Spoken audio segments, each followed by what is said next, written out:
As bishops from around the world gather in Rome, the Vatican is defending the Pope against claims he covered up the sexual misconduct of a prominent American cardinal. The head of the Vatican's bishop's office says there is no evidence the Holy Father canceled any sanctions against former Cardinal Theodore McCarrick. The response comes 6 weeks after Archbishop Carlo Vigano published allegations Pope Francis knew about McCarrick's sexual misconduct.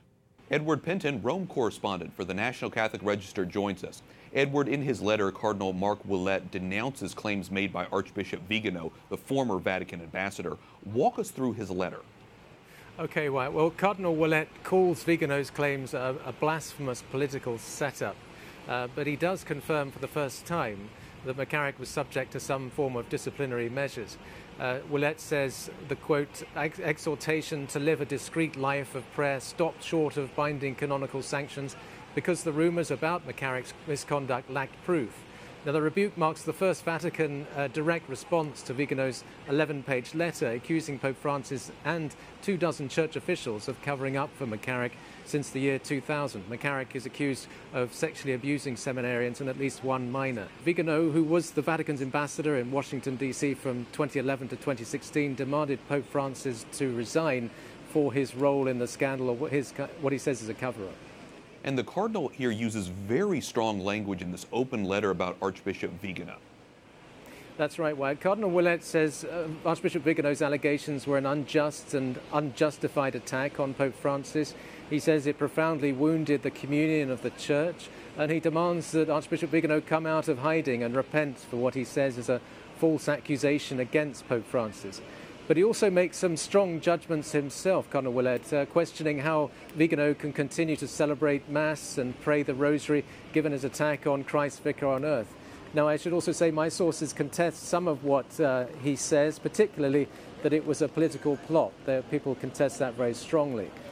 Also very interesting is that Willett does acknowledge that Theodore McCarrick under Benedict XVI was strongly urged not to travel or appear in public and to live a discreet life of prayer. But he says there are no documents about any canonical sanctions imposed by Pope Benedict XVI.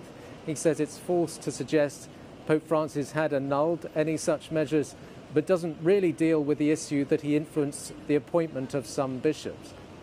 Pope Francis has authorized a thorough study of the accusations against McCarrick. Tell us more about that investigation. Right, well, the Vatican says it'll be looking at how McCarrick, who was a prominent American cardinal, advanced through the church ranks despite allegations that he was sexually involved with seminarians and young priests.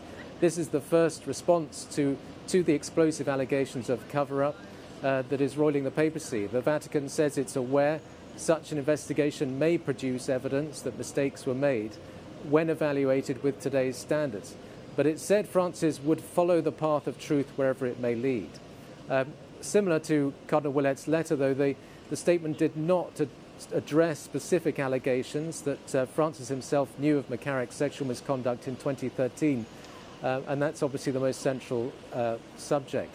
Now, this is a topic dominating the Synod right now. In fact, today, the Vatican's leading expert on sexual abuse says that Pope Francis' summit in February, in which church leaders will discuss preventing abuse, that it should also address holding bishops accountable. That's obviously going to be significant. Even though it's not discussed here, it will be discussed there, he said.